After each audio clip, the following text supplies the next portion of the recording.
So, welcome everyone. I'm back again, and this time I've got the beautiful George Rose, who's one of my friends from Bristol and an amazing reflexologist, Reiki practitioner, one of my star students. Back in And the day. yeah, back in the day, those are the days when Wow. we were youthful. But I invited George on because she's been such a big part of other people's support teams, other people who are going through diagnoses, cancer journeys, I'm sure all kinds of journeys. But, I wanted to interview her as someone who's, what's it like to be part of someone's team that's not medical? It's coming at it from a very different angle. So, where should we start, George? You want to just dip into that? What does Yeah, it? shall I dip in and see, and you can just ask me more questions to unpeel me. Um, so I've been practicing reflexology and Reiki for about 13 years now. Um, and gradually, as the years have gone on, obviously different people get to know me, and through friends actually, um, I've had a few different clients come to me that were new to me, and I've treated them through their cancer journey. So I didn't know them previous to that. Um, I didn't have a relationship with them, so I had the honor of being with them throughout their whole journey. Um, yeah, I suppose I have found myself in a position where I hold that space for quite a few people on their cancer journey. And how do I even How begin? is that? How is it kind of, because obviously, for someone who, like a doctor, you get your, whatever you're going for, your blood test, your scan results, your treatments, for Yeah. you, I imagine, because I know you very well, you allow that space for them to talk and Mm. be, and it's like, how is that for you as someone holding that space? Because Yeah. it's a boundary, isn't it? It's kind of like, It's a massive boundary, and I like to play with boundaries and let them expand and contract, and that's part of the work that we do as well. Um, I what I would say is it's been a massive learning process. Um, it's boundless at first because you don't know what you're dealing with, and neither does your client. Like, someone might be given a stage 4 diagnosis or a something, a label, and everyone's like, oh, how long is this going to go on for? And no one really knows. So I suppose for me, it's about showing up every time as though this day is a new day. How are you today? What is in your day, not having the label or the statistics that someone might decide that they want to bring into the room. It really literally is going on a journey with whoever it is that I'm working with. And I can think of two of my gorgeous clients who have now, unfortunately, they've passed and flown the nest. And I worked with them for years. Um, and it's really hard, if I'm really honest. I won't work with too many people in that space because it's a lot, and I also want to be able to give all that I can give. Like, I don't want to do a shoddy, like, just turn up for a job. It's becoming in relationship with somebody, and I think that is when true connection and true healing can happen. um, or even, when I say healing, it doesn't necessarily mean that someone's going to get completely healed and better, but the healing is in that connection, in that hour, 2 hours, 3 hours we spend together. It's about being seen. It's about not being the label. It's about being witnessed and the story. And then you become a weave of each other's life. Like, what's life without true connection? And And I feel from the two clients I'm thinking of, they were very much in the medical world, on and off, as much as they had to be. They kind of retracted as much as they could because it's so intense. Um, and I was able to be that non-medicalized person obviously I work in anatomy and physiology and look at the endocrine, the hormones, the nervous system. There's a lot of nervous system work, which is what I love doing anyway, because that's one of my main things is nervous system regulator. um, World needs that at the moment, don't I we? know. I mean, more and more, all my clients that I have, it's like, am I just a nervous system regulator? Yeah. But I tell you what, as a practitioner, what it means for me is I have to be incredibly generous with myself in nervous system regulating. Like I swim a lot and I'm in the water a lot to clear my energy. Yeah, that was going to be my Um, next question, is kind of like, because you can't hold space if you're not nourished yourself, can yeah, you? You know, so it's like the person who does the caring also has to do the self-care. And yes, and that's all of it. That's for me, it's the big lesson of cancer, but also holding people, is we all need to be doing self-care, because none of us can give from an empty glass, yeah, can we? So, absolutely. And yeah. actually, that's what one of my biggest challenges because I have a family of, an 8-year-old and a 13-year-old, and my partner, we're both self-employed, so you have to kind of be creative in how you're working. Also, I like to do deep work. I'm going to go right in, so it absorbs a lot of you.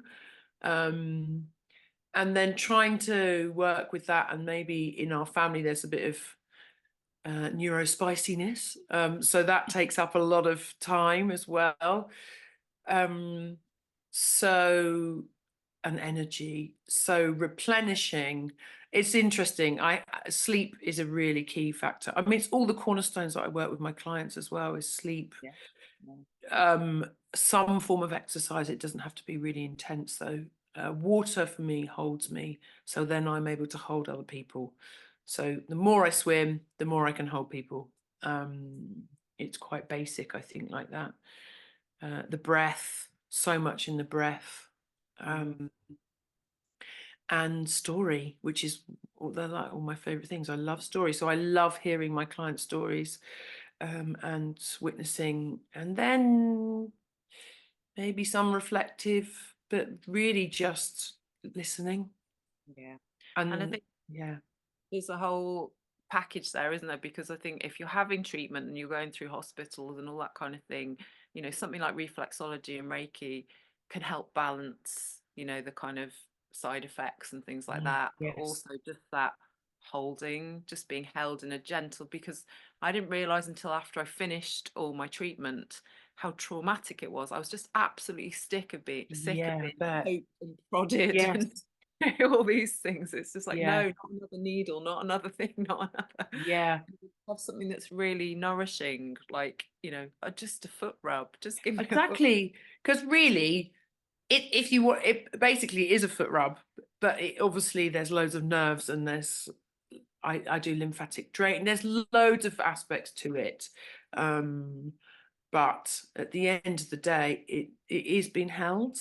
Yeah, Um, and energetically as well. When you're going through all the treatments like you were and having to be in those places, it jangles you so much. You're having to fit through certain boxes. yeah. And I suppose if people come regularly for treatments as well, which I was seeing some of my clients who are really ill every week, every 2 weeks, and it's an opportunity for them to also really reflect on where they're at in themselves on a spiritual level, on an energetic level, yes, on a physical level as well. But it gives the extra bits that the kind of mainstream medical world unfortunately isn't able to. I'm sure they would like to, quite a lot of the doctors and nurses, but the time and the constraints and what they work within doesn't enable it. So I'm able to give that, I think, definitely that kind of more And that's nurturing. that's why it's so important to have a team of different people that are almost holding different roles and holding those Yes. spaces for you. I mean, I would have acupuncture, Yeah. and there wasn't a lot of chatting. The acupuncture is literally like the needles are doing their work, but it helped immensely with the sort of toxin process of the chemo. Yeah. And that team is definitely what I found myself in, is that I found myself in a team. And that team, as well as the medical world, not that I really necessarily chat to the medical world unless I'm going into a hospice, I have a bit. but the family and all of the friends, you know, like what I noticed with one of my clients is I was treating the mum, the sister, when they'd come and visit. It was like I'd come round, so it's like a not a spa day, but like, you know, an opportunity to maybe go more into that self-care, self-love space for the whole family and friends, not just. And then this beautiful fabric and network of connection becomes stronger and stronger, and you do become part of the family.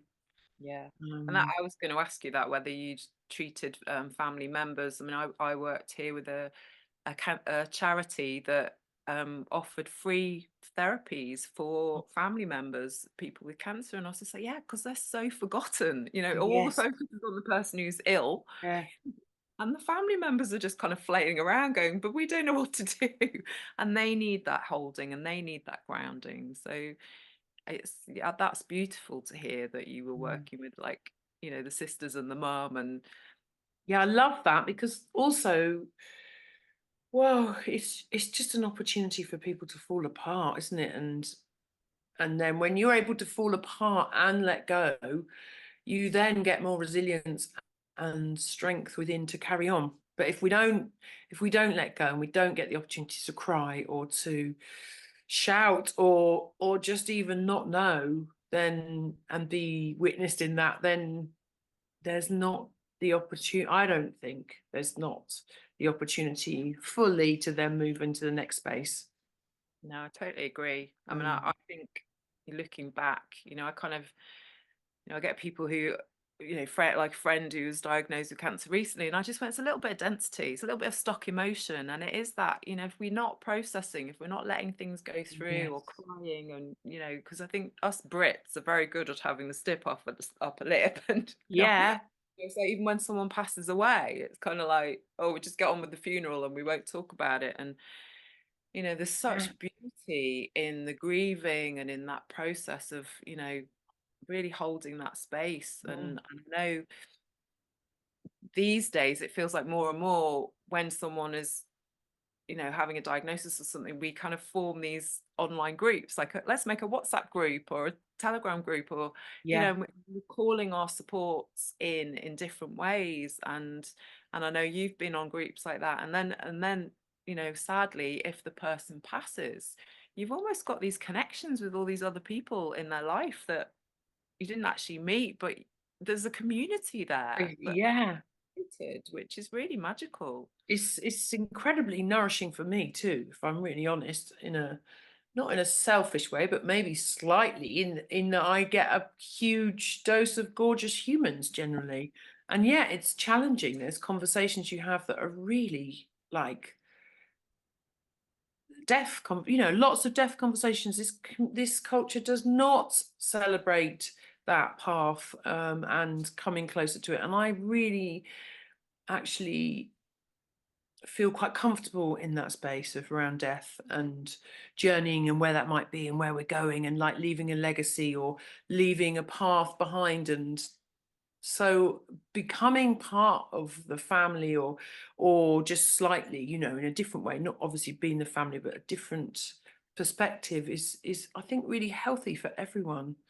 um yeah, and I would say that after that a couple of my clients have gone, there is a grief for me too, because obviously I'm not right in the core, and it's like stepping back from that as well. So it's always very a huge teaching. Mm. It's very humbling, and also incredible. I feel incredibly privileged to be part of someone's journey as they're planning their exit strategy. Basically, it's like, oh, how am I going to do this? Um, Yeah, and I wonder whether it's easier to talk to you because you're not a yes, family member yeah, or partner or those. It's a yeah. really difficult conversation. It is. I do get a lot of information that sometimes I'm like, well, I would always disclose something to someone if it was, if it was necessary. But it's kind of, I'm in a place of, yeah, sometimes it's a bit like, oh, you hear everything. You hear everything from everyone. So you get a picture of everyone's viewpoint of every family member, or what might be going on, or what's, and when someone's dying, the truth is there's loads of emotions that come up, and anger, and so you hold that space for that person, and you don't stick to that story. You hear the story and meet the person every time like they're a new person, because what is being expressed is another part of letting go and getting closer to flying off to wherever they fly off to next. Yeah, yeah. And that's part of, I mean, even if they don't fly off, even if it's part of the healing, Yes. it's kind of like you've got Yeah. to look at all the shadow and all the people you need to forgive and forgive Yeah. yourself. Yeah. Like Yeah. all those resentments, and you suddenly, I imagine that you've had this with clients where they're just kind of like, you know what, life's too bloody short to be holding on to all this stuff. Yeah. And Absolutely. how has it affected you in your life and how you live your life? Just touching on that of like, Yeah. seeing people Um, flying away, and must have that effect of like, wow, life's short. it you know what? It makes me live my life with more passion in everything I do. Like I swim for one of my clients who loved swimming. So like for example, in the morning, if I'm finding it tricky to get up because it's winter and I'm also working with my shadows and the underworld. And then I think of that person, and then there they are, cheerleading me on, we're cheerleaders for each other, aren't we, in life and death. And then I think of another client, and my clients I'm working with who are on the journey and we don't know their destination. I think if they're not able to do this, then I'm doing this because they can't. Not, like, because life is too short. Because I feel like it's also giving energy in a reciprocated way back to them. I know that might sound strange, but they don't know that I'm doing it for them. But it gives me it fortifies me in knowing that I'm here right now and I'm well in my current body as much as I know I am. So I better get on with it. Yeah. I remember doing that, going cold swimming. My friend Sally, who passed away, and I think she was still alive at that point, but she was just too ill. We'd always got, we're going to go cold swimming together. We'll do it together. I don't, neither of us really wanted to do it, but it was Yeah, like, yeah. and then she couldn't. And I just went, you know what? Life's too short. Come It on, is. I'm going swimming, And I remember posting the picture up, and I was like, I've done this for you, Sally. It was like, I can do it for you. I can do it for you, Yeah. and take you with me. It's Yeah, it's like that whole birth, life, death paradigm, whatever it is incredibly potent, is incredibly like that's real life. I mean, this made up, shitty, man-made paradigm that we're living in is the bullshit. But actually, when you're working with someone in that chronic space, or even just in that connective space, that's real. yeah. So that's like the magic, isn't it? That keeps you going, keeps me going. It's exhausting. I will admit that it can be absolutely exhausting, but I don't think I'd have it any other way. Exhausting emotionally. Emotionally, it can be really exhausting. I have to be really careful to make sure I clean myself off. So, like what I was saying, in water, but energetically as well. I pray every day. I call to spirit, and I'm on my allotment a lot. I feel like I have to keep purging to be able to, and I do cleanse twice a year on the equinoxes, and I live very rhythmically with the earth to enable me to be able to be present, because especially with one of my clients, well, but actually the two of them, I think because I'm so connected energetically when you're doing that work, and I don't know about you, but when friends have died, like I pretty much can have a sensation that, oh, things are getting close without being near them, but because there's an energetic connection, and you have to be bloody careful around that, because I definitely felt with one of my friend clients that there was a pull, and it's like, right, okay, make sure I'm fully on the earth. Yeah, yeah. Not It's your time yet, George. no, it's definitely not my time, but it's all good learning, isn't it? it's like, okay, you don't know until you're working in that capacity sometimes, how tired you could be and how attached you could be. So it is really about reflective practice as well. Yeah, Making yeah, sure I've got a good network. I have shiatsu, and reflexology sometimes, and cranial things that make sure that and then I use that as supervision as well, making sure that I'm being safe. yeah, yeah, yeah. And that's another lesson, isn't it, of being a Yeah, therapist, is like, yeah, actually you've got to, we when we're self-employed or we're not in these organizations where you get supervision, it's like you have to yes, sort it out for yourself and don't yeah, burn out. And yeah, we've probably both seen a lot of that with therapists, where they're just, work, work, work, and not actually doing the self-care. I mean, yeah, no one can ever totally say why a disease comes or why something comes, but yes, that's part of it. It's like yeah. not doing the self-care and not doing the self-nourishment. And these days it's like, I'm number one. I come first. Yeah, the balance is quite easy to tip, isn't it, as well? Because if something within your family, for example, happens, then you're depleted potentially, and then it's like, yeah, it's being fluid, trying Yeah, to keep fluid. yeah. So I'm just sort of thinking, you were saying, you purposely don't take on too many clients like that, because obviously it's a big thing, and especially when they're on the journey to passing over. Um, Mm. yeah, and yet you're sitting in the unknown, because someone might get well. I Someone. know. Well, totally, absolutely. And I do remember a time when, you'd had a friend pass, and then, a client pass, and it felt like all of us were just surrounded by death. It was Yeah, really quite difficult, isn't it? And yeah, how do you manage that in your life, George? It's like, yeah. I mean, actually, that when I did lose 2 clients within a year, but less really, because it was all kind of skirting backwards and forwards. I must admit, it did get in. It does get in. mm. Um, Did you I pull back from taking on more clients in that kind of Yes, yeah, situation? yeah, definitely. In fact, I have pulled back from one to someone who got in contact, and I think I must have sounded like I couldn't take any on. So, like, you sound like you're really busy. I was like, oh, yes, that's what I was saying without saying it. So yeah, at the moment, I'm not in that position, and that feels right.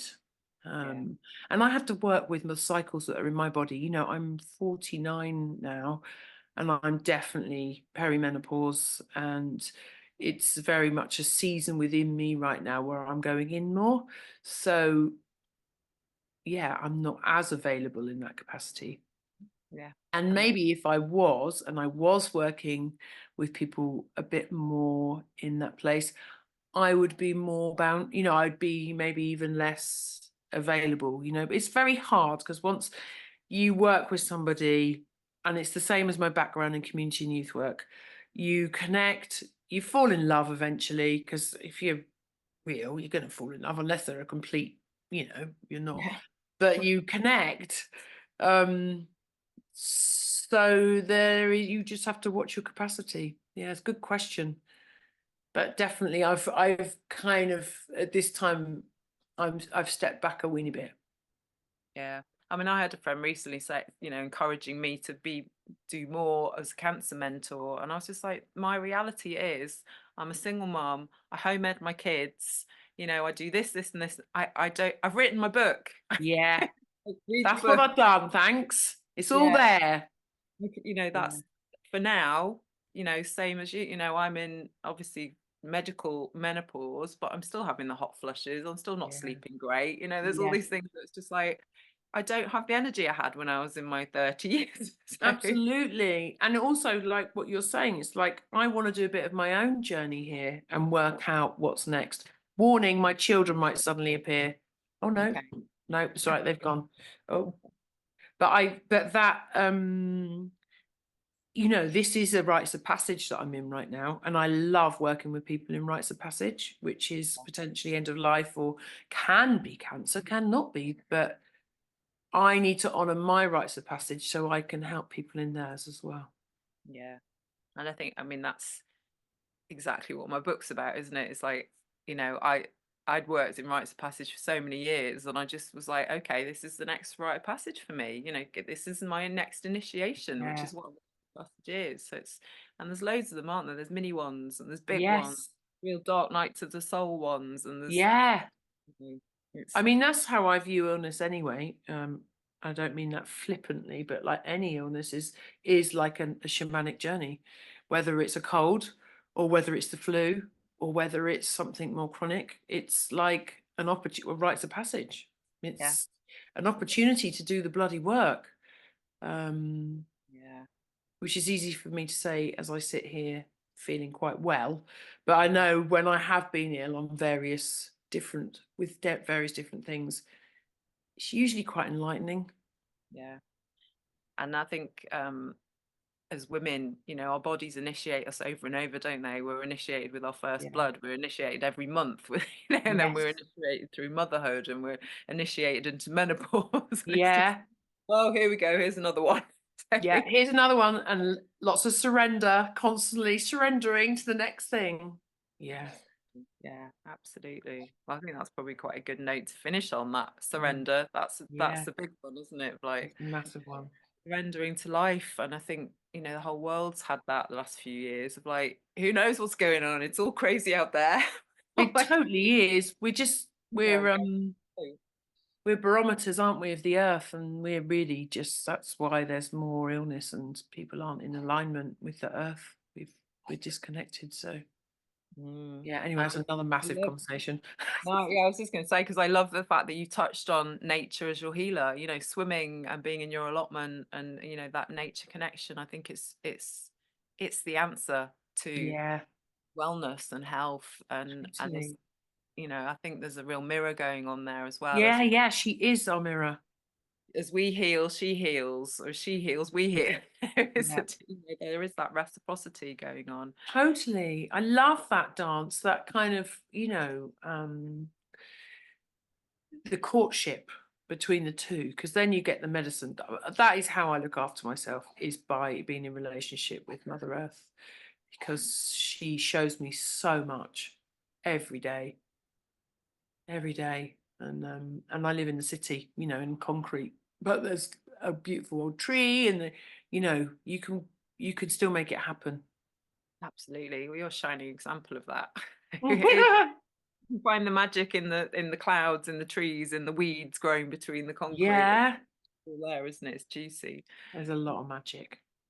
It's just opening your eyes to the magic. And Totally. magic. Yeah. Yes, Rachel.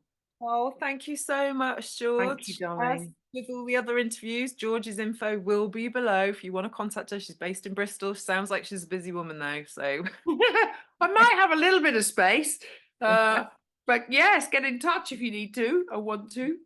try. It's always worth trying, and I can highly recommend. She's just absolute magic, magic touch, as our Miss George. So Thank you. thank you so much for being Thank you, on. darling. Thank you, Rachel, for having me and for your amazing book and all of your work and commitment. Oh, thank you. Thanks, darling.